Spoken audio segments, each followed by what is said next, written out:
Welcome to Growl, your source for Chicago Bears and NFL news. And now your host and Bears expert, Gage. Welcome to Growl. I'm Gage, your host for Bears and NFL news, and welcome to today's video, Growl episode 22.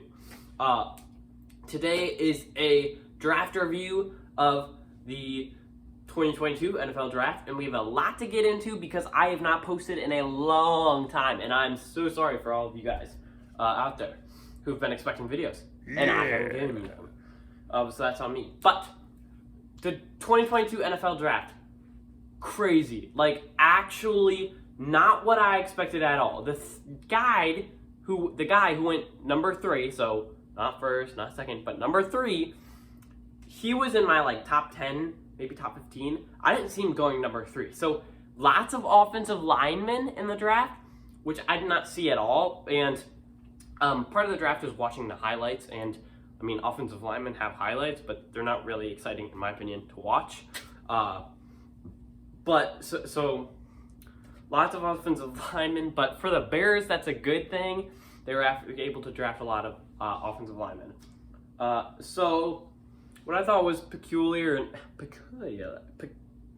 sorry, I don't have a way with words or math. I was trying to sound smart there.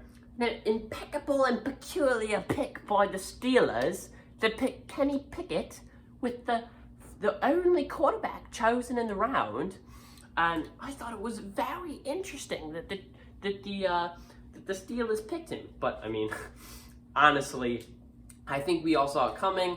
I don't know if Steelers fans think this is a good pick, but with Dwayne Haskins gone, RIP, and Mitchell Trubisky, I know from experience he might seem promising, but don't trust him as your quarterback because he's not going to do jack diddly.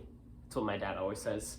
But then, speaking of quarterbacks, Malik Willis was drafted onto the Titans, and I think it was a good pick and a good fit. The Titans need a quarterback they don't really need a quarterback, but their quarterback's getting older. I think he's 33 or 34 maybe, and he's not very mobile. Tannehill is still a really good quarterback, but I think Willis is more mobile and can offer them some more versatility. The New York Jets, had 3 first-round picks, and they used all 3 of them to get amazing players. And they had they basically had 4 first-round picks, and it's crazy. They won the draft. So congrats to the Jets. I mean, I'm almost positive no one who subscribes to my channel is Jets fans because the Jets just stink. They do.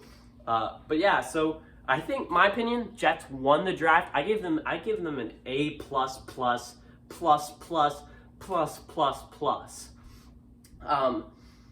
The Lions did really good. They got Aiden Hutchinson at number 2. I can't believe he slipped to number 2.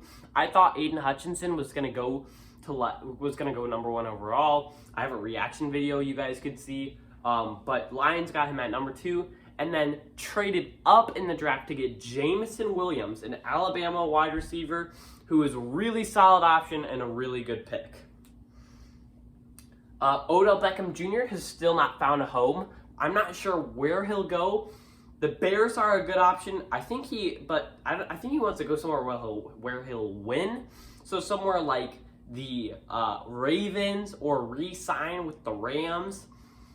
I'm trying to think of somewhere that needs a wide receiver. I mean, like I said before, the Bears certainly do need help. The Seahawks still don't have a quarterback, and they're set with Drew Lock, which, as a Seahawks fan, I would not be set with because Drew Lock is not a good number 1 option, especially to be throwing to DK Metcalf because I don't know. I just feel bad for Seahawks fans. I'm excited to see the Bears' new pick, Kyler Gordon, and I think I'm even more excited to see the Bears pick. He's a safety. His name is Jaquan Brisker out of Penn State. I am really excited to see how he does. He looks really good, guys. Just my little tad bit, I think he's going to do really good. And it'll be interesting because we definitely needed some defensive players. So I'm glad that Ryan Poles covered that. But we ignored some problems like wide receiver. We still don't have any other wide receivers other than Darnell Mooney, who in my opinion is okay, but like I've said before over and over again, is not good enough to be like a high-tiered receiver. So we ignored some offensive lineman problems until the later rounds, and wide receiver too. We also ignored the punting problem, which, guys, our punter, Pat O'Donnell, went to the Packers, and you know how much we hate the Packers. So we also, our punt returner is gone, Jakeem Grant. So a lot of people have disappeared, which is not very good. So we needed the draft. We actually had 11 picks in the draft, so I think Ryan Poles did a good job in the draft. The Packers, speaking of which, got a good wide receiver that I was kind of hoping the Bears would get in Christian Watson. So good for them. But we definitely have a serious wide receiver sitch. If you were to tell me or ask me what I would give the Bears in a number, holy cow, a letter grading for this draft, I would give them a B, maybe a B minus. I'm proud that they got a cornerback and safety, but on defensive linemen and wide receiver situations were not solved. So, unfortunately, the Bears are going to probably go like 5-12 next year. It's not going to be a very good season. But, like I said before, I should have videos on every single team coming out here soon. Starting with the Arizona Cardinals, we're going to go in alphabetical order. Like I said, this is a really long video, so if you skipped all the way to the end, you missed out on a pretty good, decent amount of content that's pretty good. So yeah, thanks for watching this Growl video. Lots to look forward to. And hey, the USFL is going on, so if you're missing on football, make sure to check the USFL out. It's a spring football league that's on national television, and it's pretty good. So, I'll see you next time on Growl. Really long Growl video, so those of you that did stick with me, thank you, and I'll see you next time.